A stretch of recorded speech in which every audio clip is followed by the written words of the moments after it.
Hello, I'm Stephen Collins, your man about modernism, and today I find myself in an iconic piece of Palm Springs architecture, Temple Isaiah in central Palm Springs, right up against the mountains. This building was designed by Stewart Williams. Man About Modernism is a web series celebrating mid-century modern design, architecture, and culture in Palm Springs, California.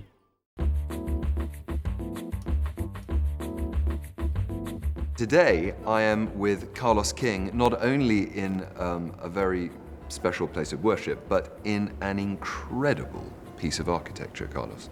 This building is, I believe, by E. Stewart Williams. Correct. E. Stewart Williams completed in 1951, and it is one of E. Stewart Williams' only house of worship projects, per se. I like to call it his experimental project, because E. Stewart Williams actually mastered his craft of poured concrete here. If you see, the sanctuary interior is flanked by poured concrete arches.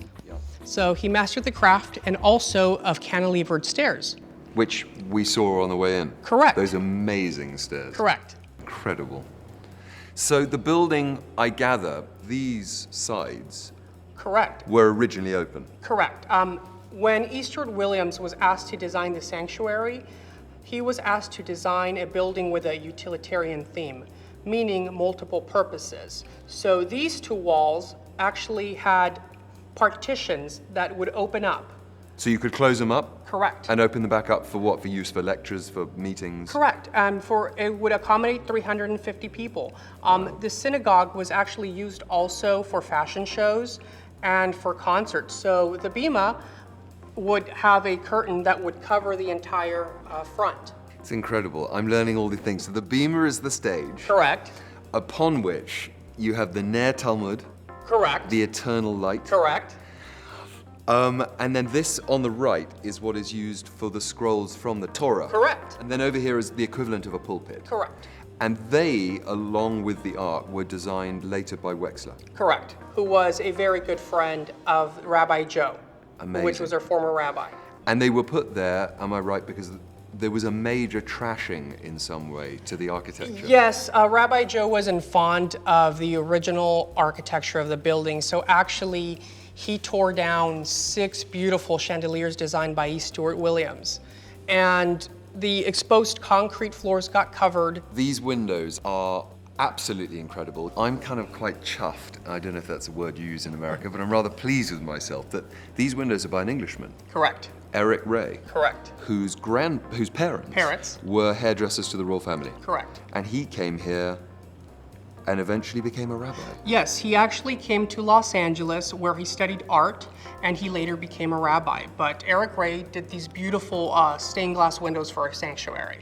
The windows represent the history of Jewish people throughout time, and also the story of redemption of being humble.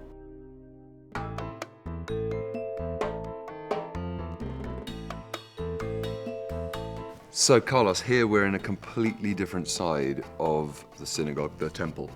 A later building built in the 80s by Christensen, architect. And a complete departure from the room we've just been in. Correct, completely different.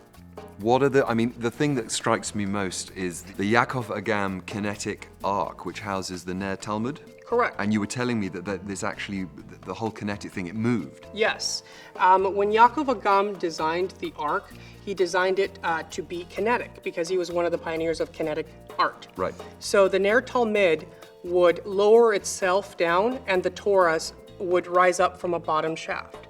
And the entire thing is made out of lucite and what, brass? Lucite, and also acrylic, certain acrylic panels and decals, decals of colors which mimic the seats of the sanctuary. Frank Sinatra was a very big part of the synagogue, and thanks to him, we were able to construct this. He held a series of concerts which actually raised about $4 million to pay for a synagogue to be built in the 80s. Was he a great friend of the Jewish people in America? He was, and the Sinatra family still is. He was a very good friend with Rabbi Joe, who was her current rabbi. Right. Their friendship started when Frank Sinatra's mother, Dolly, passed away. Rabbi Joe was asked to give a small pre-eulogy, if you want to say, at her service, and then Frank was so touched that he said, "Joe, let me know if I could do anything. And 2 years later, this happened. Amazing. I've been in quite a few amazing buildings around the world, and I can honestly say that the feeling of being in this building, in both parts of this entire temple, but here in this sanctuary, is pretty amazing.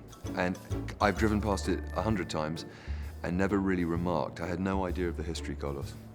Thanks so much for telling us all about it. Thank you. It's a real jewel. And is there hope that you whispered something earlier about a possible... Yes, a possible interior restoration of this sanctuary. I'm hoping to do it within the next couple years to bring some of the glory back in.